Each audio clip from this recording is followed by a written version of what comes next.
How much money does a level 200 miner make in 2020? So let's take a look at the KAMAS that I actually made in this hour. Oh my god.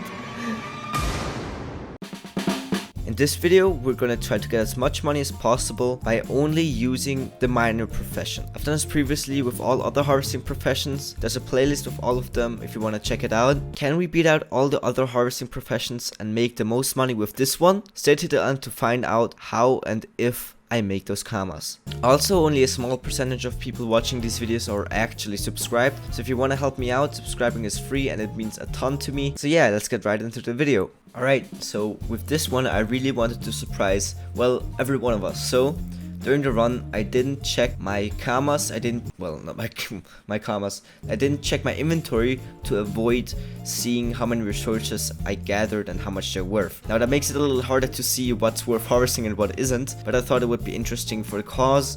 And I do open it once, it was to equip some more pod items so I actually don't run out of space here. But I swear I didn't peek at the KAMAS and I'm gonna quickly censor it once it comes up, if you can even see it, because it's that short. And it's already sped up 7.5 times, because I just think that's a good speed to have everything at. But why am I still talking about this stuff if there's gameplay in the back to commentate on? So here, first off, there's 4 mines at the caravan alley that I really wanted to visit. Well, first of all, I went to Pandala. That was quickly to get some dolomite. Most of it is in Fire Pandala itself, but there's also 3 pieces, well, right outside of it. Next up, caravan alley. It had a lot of mines there. Well, they are still there, obviously. Oh my god, talking is hard. And I did indeed get some stuff there, some different stuff, a lot of cobalt and stuff like that, and you're gonna see, as I said, what it's worth in the end and not in between. Now next up, you can see me on Frigos. Sadly here, there are a bunch of mines containing obsidian, which is the second highest level resource you can get in Dofus as a miner. What was that sentence? Anyway, today I'm fucking up a lot. So I thought it might be worth to stroll over to this one cave because there's a bunch of shit there, and surprisingly it was completely filled, even though there was someone AFK there for no reason at all, I thought. There are also some on the Sakai Islands, like the Sakai Mines or whatever, and you know, the next Free Ghost areas, but I haven't even done the Royal Penguin yet, so I can't access that area, and like none of these areas I can't use the Free Ghost transport yet and all that stuff. So yeah, that was a failure because, you know, this character is still kind of new for me and I used to play on different characters. Don't forget that I was already level 200 in all the years I've played this game. But next up, now after farming that mine with a lot of gold, obsidian and stuff like that, we're in Kanya Lake and we're farming some cobalt.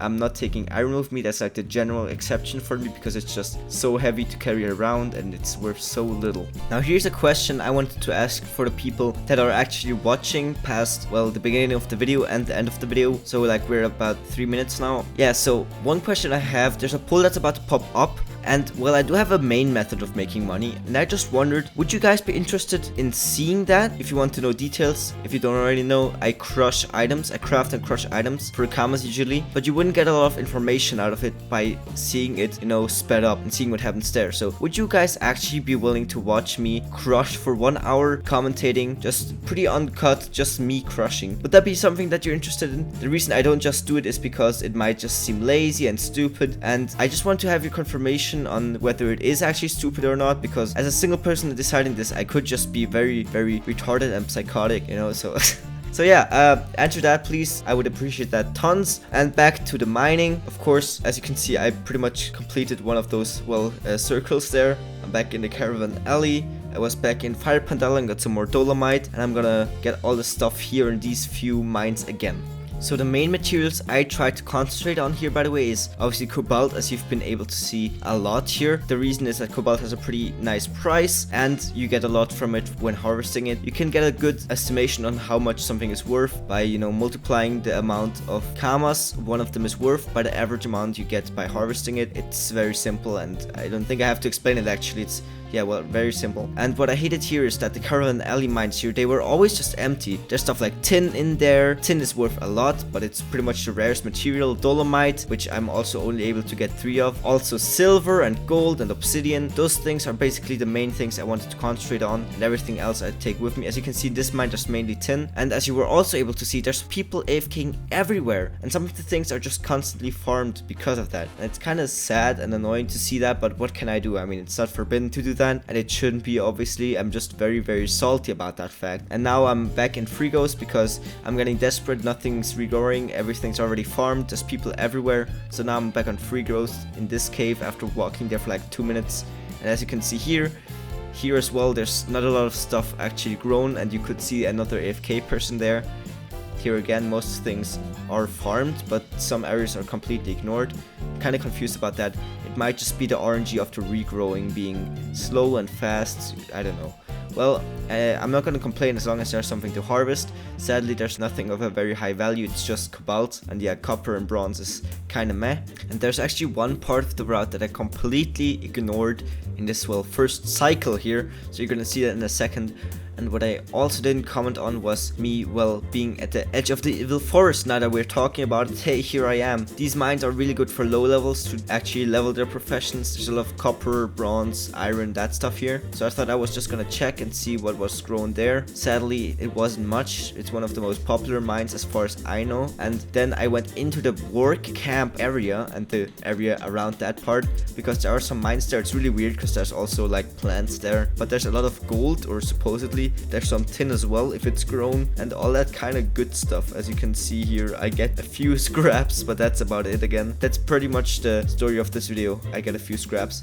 And now next up, finally, you're gonna see the last part that I wanted to visit, the last mine rather, that I wanted to visit on this route, and it's a very interesting one, and a pretty cool one at that. Actually, it's the Crismalo tunnel. It's the tunnel, and also the mine that leads to the area with that one level 100 dungeon that I failed to solo at level 160 because it's somehow just so hard. And what I mean, of course, is Dramax Theater, the small island that I usually only got to by the prism we had on there, because I had no idea how to get there because I was too lazy to Google. So now I'm back in Fire Pandala. I'm also taking that little bit of silicate with me that spawns there. Spawns? Yeah, sure.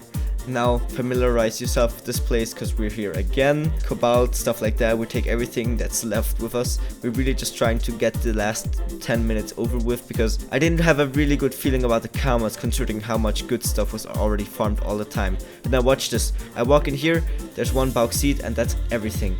Bauxite, whatever, however you pronounce it, that's everything. You don't find anything else in there. That's it. I mean, come on, what am I supposed to do here, you know? Then walk back up. Somehow I ignore the zap and just walk all the way. Thank God for Mount GPS, otherwise I would have killed myself by now. And back here, everything's farmed already as well, because there's just someone standing around there. As lucrative as it sounds, it's probably very boring. I mean, it's probably actually not that lucrative either, but how would I know? I don't get to farm these mines.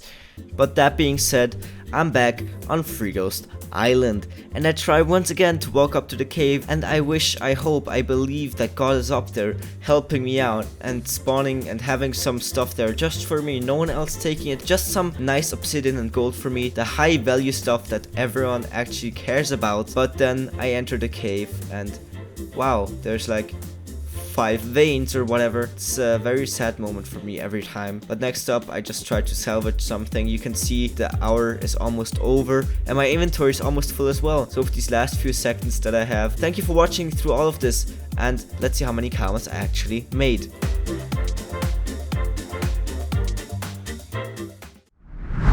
Right, well, this sure was something. My inventory is once again completely filled up, and oh my god, the other people annoyed me so much. It's like I'm playing on a server that isn't dead. Now I know how you guys feel on the fucking mono account server. It's ridiculous. So I promise I didn't peek at the KAMAS the entire time. Let's open up the bags first. We got some of those here. That's a lot of bags. So let's take a look at the KAMAS that I actually made in this hour. Oh my god. Don't worry about me, guys, I'm fine, it's all good. It's just I had an allergic reaction to this horrible amount of KAMAS. Jesus Christ. Let's order by average estimated price per lot, and that's the cobalt for sure. Well, this kind of sucked, I guess, but what were we supposed to do? If we didn't farm the low level stuff, we wouldn't have gotten anything regrown in time. I guess this is just how it is, and well, if this wasn't contested, it would be a great way to make KAMAS, but because of it, it's just as good as everything else. I honestly hate Miner for several reasons, but guys, if you think this was a disappointing end to the series, I got a lot more to say about all this, so stay tuned for the next next video coming out. If you don't want to miss it, you already know. Just subscribe, hit the notification bell if you want to be informed once the video gets uploaded. I guess I'll sell my 300kk worth of stuff now, and I'll see all of you guys very, very soon. Bye bye.